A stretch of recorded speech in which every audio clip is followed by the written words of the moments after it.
6 months had passed since the humans walked away from the Galactic Council. At first, nobody really noticed or cared. The aliens went back to their normal business, making trade deals and arguing about territory borders. They thought the humans would come crawling back within a few weeks, begging to rejoin, but the humans did not come back. The first person to notice something strange was Captain Zol High of the Keltharian merchant fleet. He was flying his cargo ship along the Outer Rim trade route when he realized something was missing. The small human trading post that used to sit at the edge of the Kepler system was gone, not destroyed or abandoned, just gone. Where the station used to be, there was only empty space. The communication beacon that had guided ships for months was silent. The small human ships that used to dock there were nowhere to be seen. It was like the whole thing had never existed. Captain Zolhai sent a message to his company headquarters asking what happened to the human station. Nobody knew. The station had just stopped responding to calls one day, and when ships went to check, it was not there anymore. This started happening in other places too. The humans had built small outposts and trading stations throughout the galaxy. They were never big or important, but they served useful purposes.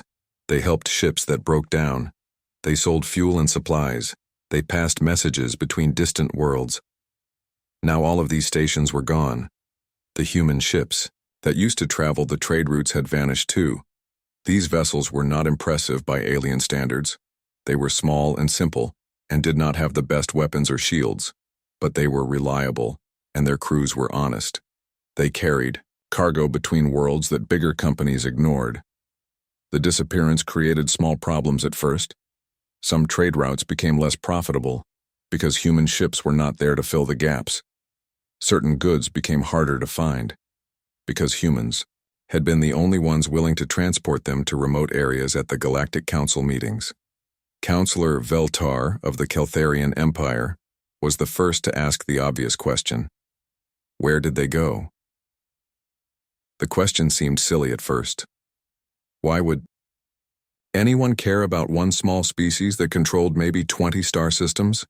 The galaxy had thousands of inhabited worlds and hundreds of spacefaring civilizations. The humans were basically nothing, but their absence was becoming noticeable. The Idaya Fortani delegate tried to dismiss the concern. They probably went back to their home worlds to sulk. Eventually they will realize they need us more than we need them. The Altarian representative agreed. Let them hide in their little corner of space. When they get hungry enough, they will come back with better manners. But months passed and the humans did not return. In fact, human space seemed to have become completely cut off from the rest of the galaxy. No signals came from their territory. No ships left their borders. No messages were sent to other species. It was like humanity had simply vanished from existence. What the aliens did not know was that something incredible was happening behind the wall of silence. Du Hyun now worked as Director of Internal Development on the hidden world of New Sol. The planet had been terraformed in secret years before the peace talks ever began. From his office in the underground city, he watched reports flowing in from dozens of human worlds. The withdrawal from galactic society had not been done in anger or spite. It had been planned carefully by the smartest people in human space. Admiral Sunja had proposed the strategy during the emergency meetings after the failed negotiations. She was an old woman who had fought in the wars before humans reached the stars. Her face was covered in scars and her eyes were hard as stone. Let them wonder, she had said. Let them realize what they have lost before we show them what we have gained. The plan was working perfectly. Human space had become a black hole of information. Nothing went in, and nothing came out. To the galaxy, humanity might as well have ceased to exist. But inside the zone of silence, incredible things were happening. Without the distraction of trying to impress alien species, humans could focus on what they did best. Building and learning and improving. Dr. Yunji worked in the advanced research facility on Haven Station. The hidden base floated in the empty space, between star systems where no alien sensors could find it. Around her, the greatest minds of humanity worked on projects that would change everything. The breakthrough came when they finally solved the problem of instant communication across any distance. The aliens had been trying to figure this out for thousands of years. Their best scientists said it was impossible. But human researchers found a way to fold space itself and send messages through the gaps. This technology changed everything. Human ships could now coordinate perfectly across vast distances. A fleet commander could talk to captains on the other side of the galaxy with no delay at all.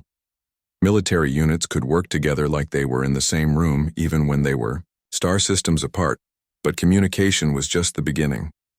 Human engineers were also working on new types of engines that could cross between stars faster than anything the aliens had ever built. They developed weapons that could disable enemy ships without destroying them. They created armor that could bend light to make soldiers nearly invisible. The most important work was being done by people like Mi Young, who managed the intelligence networks. Human diplomats and traders had spent years traveling through alien space. They had watched and listened and learned. They knew how every alien government worked. They understood the trade routes and the military bases and the political weaknesses. All of this information was now being put to use. Jae-sung commanded the new stealth fleets that moved like ghosts between the stars. These ships were nothing like the simple cargo vessels the aliens remembered. Human military technology had advanced beyond anything the galaxy had ever seen. The stealth ships could appear anywhere without warning. They could scan alien facilities and disappear before anyone knew they were there. They could listen to communications and steal data and map out every detail of alien civilizations. But the humans were not planning to attack, at least not in the way anyone expected. They had bigger ideas. The rescued slaves were the key to everything. The aliens had forgotten about the millions of beings who lived at the bottom of galactic society, species that had been conquered or enslaved or simply ignored. These forgotten people had no love for the Galactic Council. Under human guidance, they formed the backbone of a growing underground network. The galaxy's outcasts had found new hope, and humanity had found willing allies from hidden bases throughout the galaxy. These allies gathered information and prepared for the day when humanity would return. But when the humans came back, they would not be the same primitive species that had walked away from the peace talks. They would be something the galaxy had never seen before. The aliens continued their meetings and made their plans and thought they were the masters of space, but they had no idea that human eyes were watching their every move. Human ears were listening to their private conversations. Human minds were planning for a future that would shock them all. In the crystal chamber of the Galactic Council, the delegates still sometimes wondered what had happened to the humans. But they did not wonder very hard. After all, how much trouble could one small species really cause? They were about to find out. The giant crystal room was cold and quiet except for the soft hum of alien machines. Ambassador Hyunwoo sat in his small chair looking at the circle of strange creatures around him. His hands were folded on the metal table, and his face showed no emotion. But inside he felt tired and angry. For 3 long months he had come to this place every day. The aliens would talk and argue and make decisions, but they never listened to him. They never asked what humans thought. They treated him like a child who did not understand grown-up things. The Vortani delegate was speaking again. His voice sounded like metal scraping against stone, and his forearms moved as he talked. His skin was purple and covered in scales that caught the light. His black eyes never looked at Hyunwoo directly. The human species is too young, the Vortani said. They have only been traveling between stars for 50 years. We have been doing this for 10,000 years. They cannot understand the complex ways of galactic politics. Some of the other aliens made sounds that Hyunwoo had learned meant they agreed. The Keltharian ambassador moved his long tentacles in a pattern that showed he was happy. The creature looked like a giant octopus but walked. On 2 legs, his skin changed colors when he had strong feelings. Perhaps we should send them back to their little corner of space. The Keltharian said, let them play with their primitive ships until they grow up. More aliens laughed or made their version of laughing sounds. The Zephyrian delegate clicked her mandibles together. The Altarian representative made a high whistling noise that hurt human ears. The Draknari ambassador just stared with his 3 eyes and said nothing, but Hyunwoo could see the creature thought humans were a joke. Behind Hyunwoo sat the other members of the human delegation. Ji-hai was the military advisor. She was a small woman, but Hyunwoo knew she had fought in wars and earned many medals. Her face was like stone, but her hands were closed into fists under the table. Tae-min was the trade representative. He was young and had been excited to come to the Galactic capital. He thought they would make great deals and bring wealth back to human worlds. But now he just stared at his empty notebook. He had stopped writing down what the aliens said because none of it mattered. Do-hyun was the science advisor. He was older than the others and had worked on the ships that first took humans to other stars. He kept looking around the room at all the advanced alien technology. His eyes were sad because he knew humans could build better things, but no one would listen. Min-ho was the cultural expert. He spoke 12 alien languages and had studied their histories for years. He understood their jokes and insults better than anyone else. That made it worse because he knew exactly how much the aliens looked down on humans. Hyunwoo remembered the first day they had arrived. The human ship was not as big or fancy as the alien vessels, but it was solid and reliable. The aliens had looked at it like it was made of mud and sticks.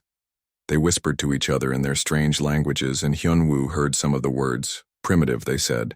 Backward, they said. Barely civilized, they said. The humans had come with gifts and offers.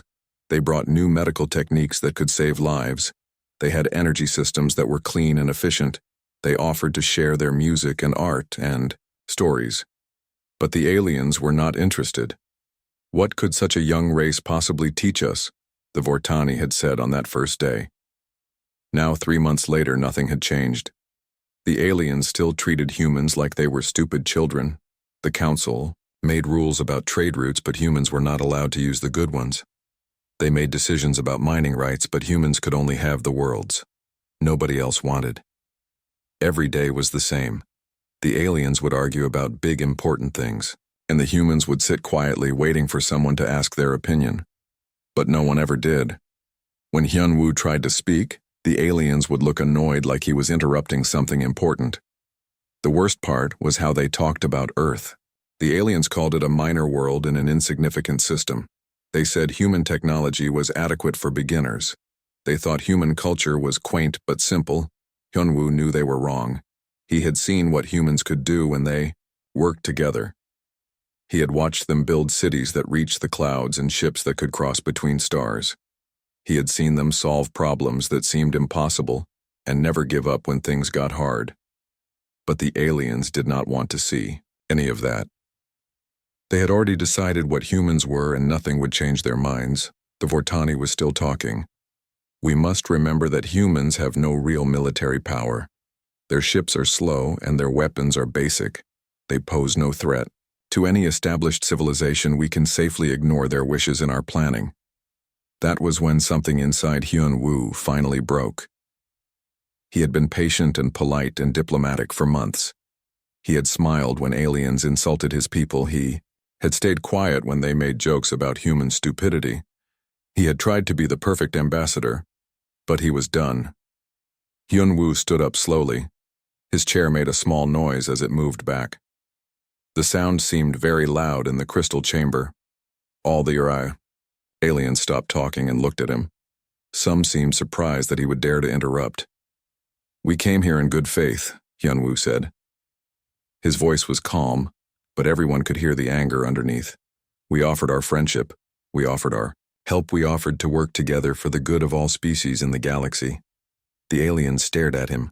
Some looked confused. Others looked annoyed that this primitive human was taking up their valuable time. But you do not want friends. Hyunwoo continued. You want servants, you want someone to look down on, you want to feel superior to someone. Now the aliens were paying attention. This was not how diplomatic meetings were supposed to go. The human was supposed to sit quietly and accept whatever scraps. They gave him, you call us primitive, but you have not asked what we can do. You call us weak, but you have not seen our strength. You call us ignorant, but you have not listened to our ideas. The Keltharian ambassador moved his tentacles in an angry pattern. This is highly irregular. The human delegate should remember his place. My place, Hyunwoo said. My place is wherever I choose to be, and I choose not to be here. He began gathering his papers. The other human delegates stood up too. They had been waiting for this moment. They were tired of being treated like dirt. They were ready to go home. We withdraw from these negotiations, Hyunwoo announced.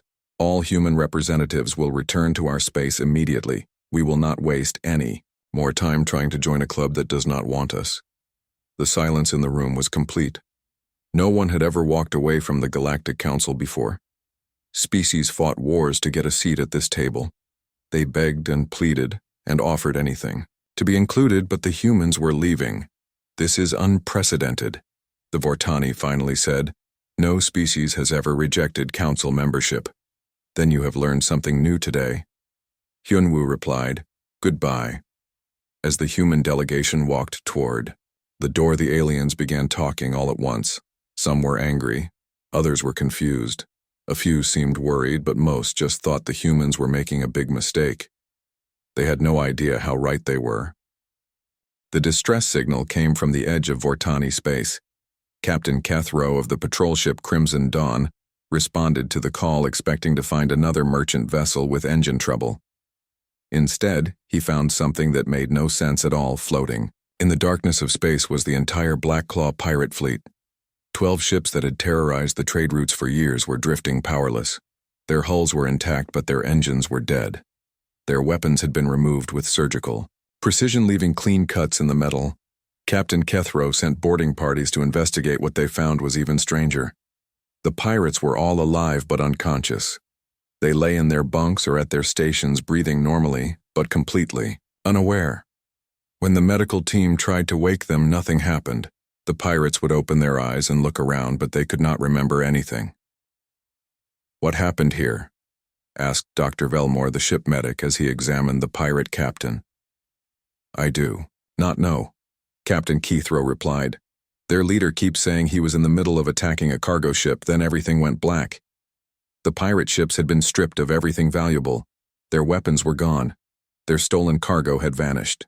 Their computer systems had been wiped clean. But strangest of all, nobody had been hurt. Every pirate was healthy and uninjured. Word of the incident spread quickly through alien military networks. Similar reports began coming in from across the galaxy. Criminal organizations found their operations mysteriously disrupted. Smugglers discovered their ships empty. Slave traders woke up to find their captives had vanished without a trace. The Zilani Syndicate lost 3 major drug shipments in a single week.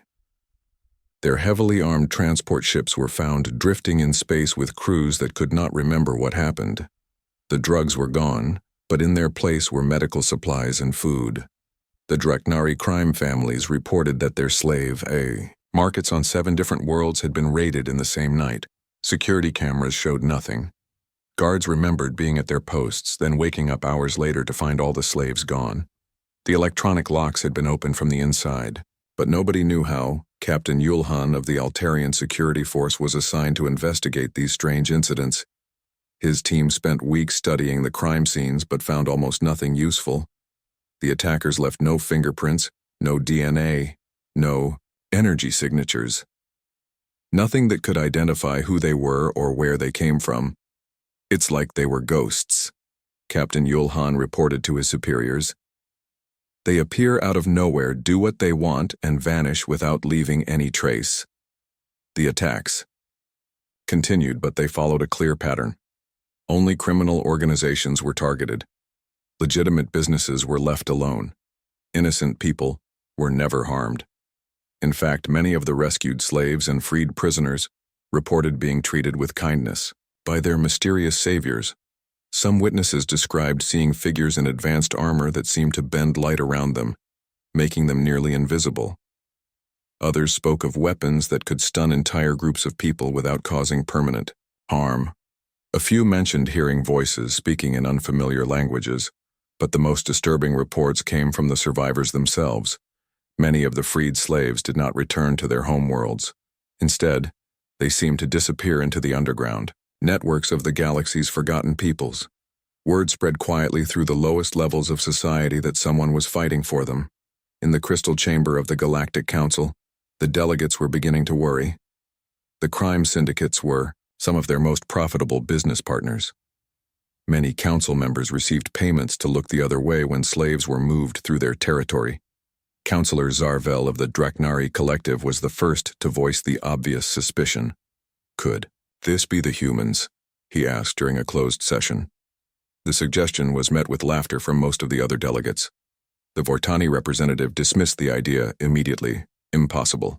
The humans have primitive technology and no military experience. They could never mount operations this sophisticated, but some council members were not so sure. The timing was suspicious. The mysterious attacks had begun exactly 8 months after the humans withdrew from negotiations. The precision and coordination suggested advanced technology that few species possessed. Admiral Tokshan of the Keltharian military was asked to provide an assessment. He was an old soldier who had fought in many wars, and his opinion carried weight. The attack. "Patterns are unlike anything we have seen before," he reported.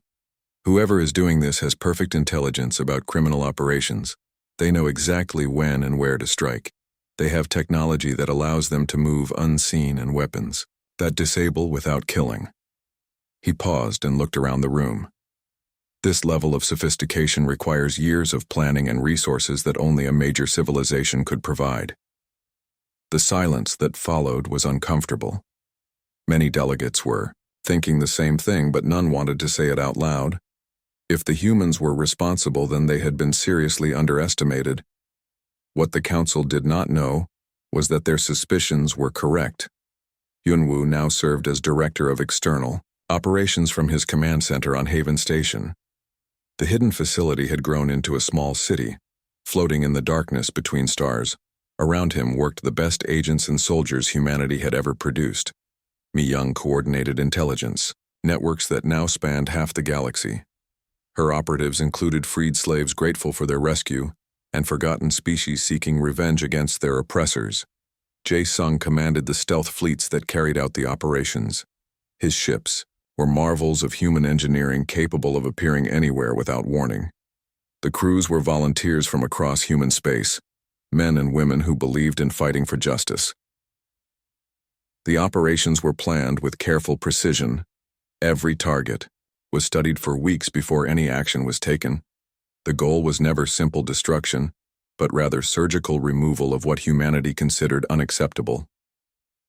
When they struck a slave trading operation, they did not just free the captives. They gathered intelligence about the entire network. They identified the buyers and sellers and transporters. They mapped out the financial systems that made the trade profitable. The rescued slaves were given choices. They could return to their homeworlds with enough money to start new lives. They could settle on human colonies where they would be welcomed as citizens, or they could join the growing resistance movement that was spreading through the galaxy's underworld. Most chose to join the fight. Dr. Sung-min worked in the medical facilities where former slaves received treatment for their injuries and trauma.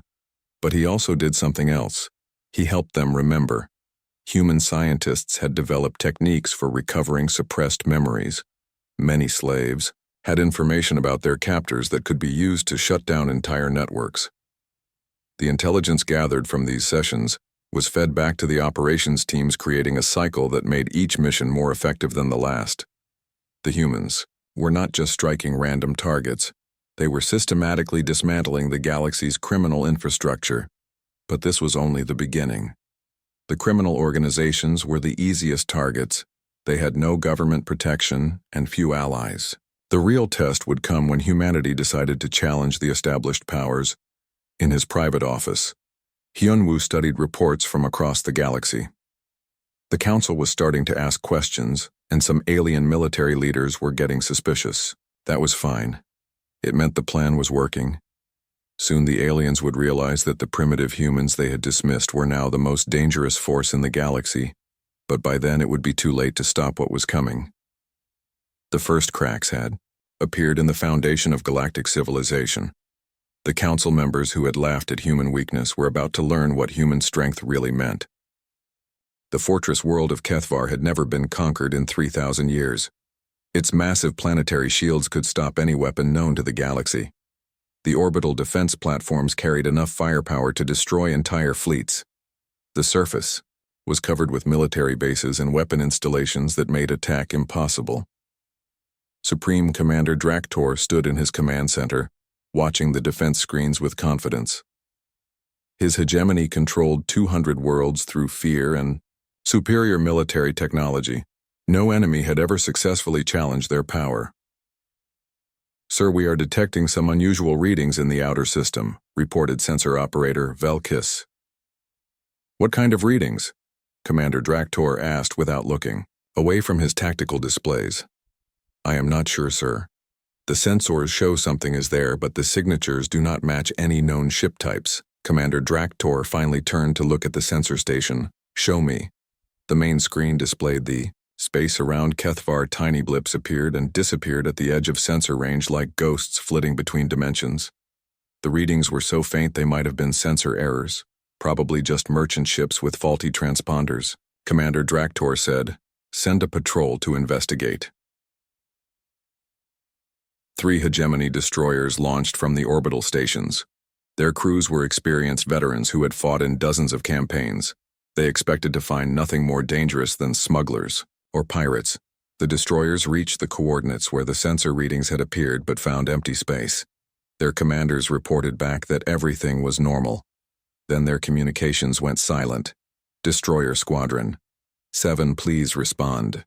The communications officer called out silence. "All destroyer squadrons conduct immediate sensor sweeps," Commander Draktor ordered. The remaining ships began scanning frantically but found nothing. The 3 destroyers had simply vanished without sending any distress signals or firing any weapons. That was when the planetary shields failed. The energy barriers that had protected Kethvar for millennia flickered and died. In the space of 3 minutes, engineers rushed to their stations trying to understand what was happening. The shield generators were running normally, but somehow the protective fields were collapsing. "This is impossible," Chief Engineer Mortok shouted over the alarms. "The generators are functioning perfectly, but the shields are not responding." Before anyone could figure out what was wrong, the orbital defense platforms began shutting down one by one. Their massive weapons went silent. Their targeting systems went dark. Their crews reported that all their equipment had stopped working for no reason anyone could understand. "Sir, we have lost all orbital defenses," the tactical officer reported, his voice shaking. Commander Draktor stared at his screens in disbelief. "How can this be happening?" The answer came in the form of an army that seemed to appear from thin air. Soldiers in strange armor materialized on the surface of Kethvar. They moved like liquid shadow, flowing between buildings and defensive positions. Their equipment bent light around them, making them nearly invisible to the naked eye. The hegemony ground forces tried to fight back, but their weapons seemed to have no effect. Energy blasts passed through the attackers like they were ghosts. Explosive shells detonated harmlessly against their armor. Even the heaviest military vehicles were stopped by soldiers who moved faster than thought possible. But strangest of all, the defenders were not being killed. Instead, they simply fell unconscious wherever the shadow soldiers passed.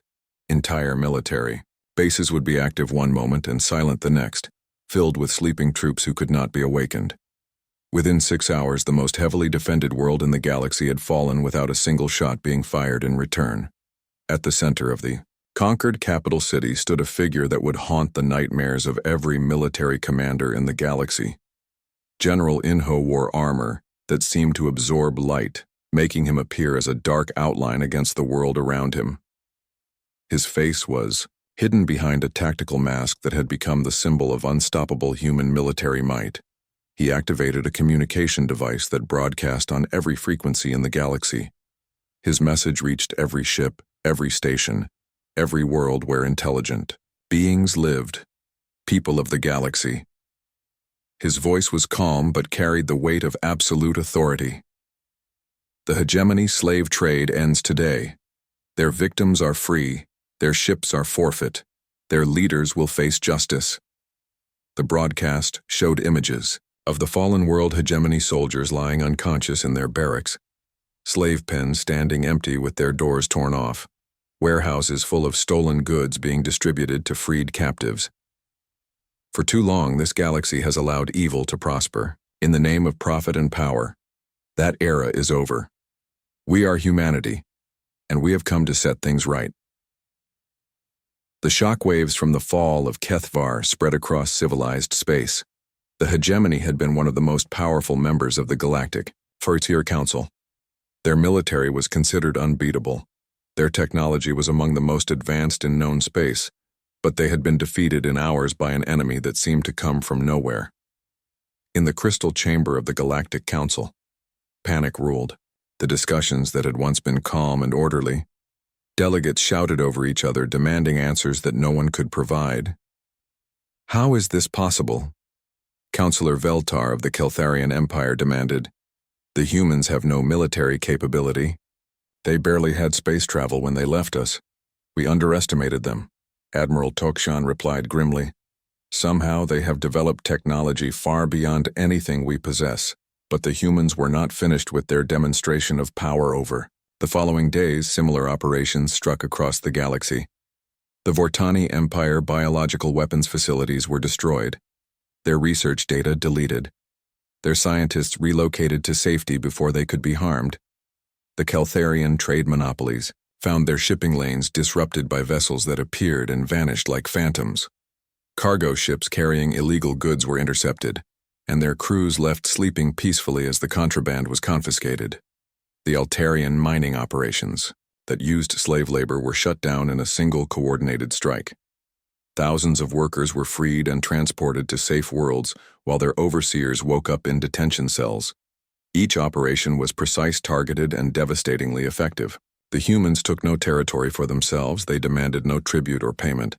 They simply eliminated what they considered unacceptable and moved on. The message was becoming clear to everyone in the galaxy. There were new rules now, and they were enforced by an invisible hand that could strike anywhere at any time. Traditional warfare seemed useless against opponents who could be everywhere and nowhere. Human fleets moved through space without being detected by any known sensors. Human soldiers appeared inside the most secure facilities as if they could walk through walls. Some council members suggested negotiating, but with whom human space remained silent, revealing nothing. No ambassadors came forward to make demands. No communication channels were opened for discussion. The humans had become a force of nature that struck when and where it chose. In his command center on Haven Station, Hyunwoo watched the reports flowing in from across the galaxy. Each successful operation brought them closer to their ultimate goal. The criminal organizations had been easy targets, but now they were challenging the established powers themselves. The aliens who had once dismissed humanity as primitive were beginning to understand their mistake. But understanding and accepting were different things. Some species would fight to preserve their power and privilege. That was fine with Hyunwoo. Human forces were ready for whatever came next. The galaxy was about to learn that the quiet diplomatic species they had mocked possessed strength beyond imagination. The reckoning had only just begun. The message arrived everywhere at exactly the same moment. Every communication device in the galaxy received it at the same time, regardless of distance or location. It was impossible to block, impossible to trace, and absolutely impossible to ignore. On every world in every star system, on every ship and station, the screens lit up with the same image. Ambassador Hyunwoo sat in what appeared to be a simple office, but behind him, through large windows, the stars themselves seemed to bend and move in patterns that defied understanding. His face was calm, but his eyes held depths that had not been there during the failed negotiations 18 months ago. The young diplomat who had walked away from the council in frustration was gone. In his place sat someone who had seen the galaxy for what it truly was and decided to change it. Members of the Galactic Council. He began, his voice reaching every corner of civilized space. 18 months ago, you made it clear that humanity was not welcome among you. You laughed at our offers of friendship. You dismissed our technology as primitive. You called us weak and ignorant. In the crystal chamber of the Galactic Council, the delegates sat in stunned silence. Some had been trying to contact their military forces, but all communication networks were under human control. Others had attempted to activate emergency protocols, but found their systems no longer responded to their commands. You have since learned the cost of that decision. Hyunwoo continued. But we want you to understand something important. We are not your enemies, we never were. We are what this galaxy needs to become. The image changed to show a vast fleet of human ships. Unlike the simple vessels the aliens remembered, these were works of art and engineering that seemed to flow like liquid metal through space. Their hulls shimmered with energy fields that made them appear almost alive. You called our technology primitive. Hyunwoo said, "You were wrong. We were simply careful. We knew that revealing our true capabilities too early would make us a target, so we let you underestimate us while we learned everything about you." New images appeared showing the extent of human intelligence networks, detailed maps of every major government facility, complete records of military capabilities, financial documents that revealed the corruption at the heart of galactic civilization. "We know which of you profit from the slave trade. We know who supplies weapons. To criminals, we know where you hide your stolen wealth. We have watched you for months and we have seen enough." The evidence was overwhelming. Human operatives had penetrated every major civilization. Their stealth fleets had mapped every military installation. Their economic analysts had identified every weakness in the galactic system. Some council members tried to protest their innocence, but the proof was undeniable. Financial records showed payments to criminal organizations. Communication intercepts revealed orders to ignore slave ships. Surveillance footage showed government officials meeting with known criminals. We could have conquered this galaxy if we had chosen violence. Hyunwoo said, "Our fleets are faster than yours. Our weapons are more powerful. Our soldiers are better trained, but conquest was never our goal." The screen showed images from the recent operations, freed slaves being welcomed on human worlds, defeated criminals receiving medical treatment, former pirates, working on construction projects, building schools and hospitals. Instead, we have used our power to protect the weak and punish the cruel. We have shown mercy where none was expected. We have offered hope to those who had given up. We have proven that strength without justice is worthless. In the viewing galleries around the council chamber, thousands of beings watched the broadcast. Many were former slaves who had been freed by human operations. Others were representatives of forgotten species, who had been ignored by the galactic community. They began to speak, adding their voices to the message. Calorine of the Epsilon colony told how human soldiers had rescued her family from Vortani slave traders, treating their injuries and helping them start new lives on a peaceful world. Commander Velsak, a former hegemony officer, described how human forces had captured his unit without violence, then shown them evidence of their government war crimes. He now worked with human intelligence, helping to locate other criminal operations. Dr. Morlis, a Keltharian scientist, explained how humans had saved her research facility from destruction, giving her team sanctuary when their own government tried to silence their work on humanitarian medicine. Story after story, testimony after testimony. The evidence mounted that humanity had not conquered through fear, but had won through showing a better way to live. "Today we offer you a choice," Hyunwoo said. "You can continue as before, protecting the criminals and exploiting the weak, or you can join us in building something better." The terms he presented were revolutionary but fair. The slave trade would end completely. Aggressive expansion would cease. Disputed territories would be resolved through arbitration. Rather than war in exchange, humanity would share technologies that could transform civilization. Instantaneous communication that would unite distant worlds. Medical advances that could extend life and eliminate disease. Clean energy systems that could power entire star systems without pollution. "We know some of you will resist change," Hyunwoo acknowledged. "Some will prefer the old ways where might made right. But those days are ending, whether you accept it willingly or not." The threat was clear, but so was the opportunity. The galaxy could choose cooperation or face the consequences of defying humanity. The debate that followed in the council chamber was intense but brief. Some delegates tried to argue for military resistance, but Admiral Tokshan explained the reality. "We cannot fight them," he said simply. "Their technology is centuries ahead of ours. Their intelligence networks know our every move. Their fleets can appear anywhere without warning. We lost the moment we dismissed them as primitive." Others suggested trying to negotiate better terms, but Councillor Veltar pointed out the obvious. "What leverage do we have? They hold all the advantages. They could destroy us completely, but instead they offer partnership. We should be grateful, not defiant. The vote, when it came, was unanimous. The Galactic Council formally apologized to humanity and accepted the new order. Some did so with genuine remorse, others with calculated pragmatism, but all with the understanding that the balance of power had permanently shifted. As the session ended, Hyunwoo appeared in person for the first time since the original negotiations. He walked into the crystal chamber followed by other human delegates. But these were not the same people who had left in frustration. They carried themselves with quiet confidence born of proven capability. Their technology was clearly superior, their knowledge obviously complete, their purpose absolutely certain. "The past is finished," Hyunwoo said, as he took his place at the head of the council. "Today we begin building the future together. A future where justice matters more than profit, where the strong protect the weak instead of exploiting them, where every species has value regardless of how long they have traveled the stars."